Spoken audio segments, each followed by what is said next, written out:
সবাইকে স্বাগতম আমার ইউটিউব চ্যানেলে।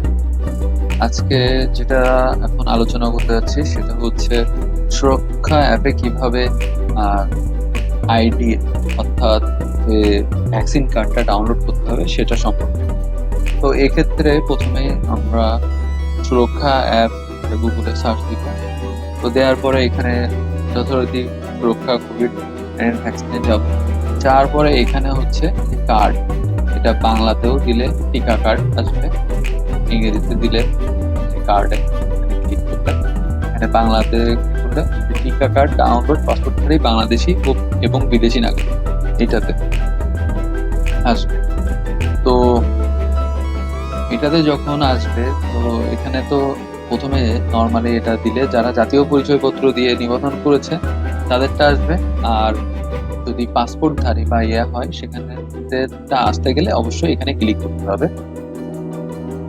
সেটা আছে সেটা দিলে এখানে আমি ভেরিফাই দিলাম। এই যে এখানে একটা আমার ওটিপি হচ্ছে পাসওয়ার্ড মোবাইলে ফোনে স্ক্রিনে চলে আসবে এবং সেটা হচ্ছে আমার এখানে দিতে হবে 6 ডিজিটের। সময় নিতে পারে। তো ভেরিফাই স্ট্যাটাস দিলে এখানে আমার অপশনটা চলে আসলো ডাউনলোড ভ্যাকসিন কার্ড। এখানে আমি ক্লিক করলাম।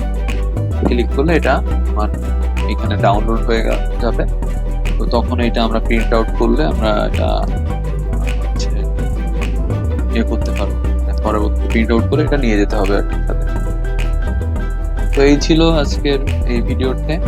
আশা করছি সবাই সেটা খুব সুন্দরভাবে বুঝতে পেরেছেন। যদি ভিডিওটি ভালো লেগে থাকে অবশ্যই আমার চ্যানেলটাকে সাবস্ক্রাইব করবেন, লাইক করবেন, শেয়ার করবেন ভিডিওটি, যাতে সবাই এটার মাধ্যমে উপকৃত হতে পারে। ধন্যবাদ সবাইকে।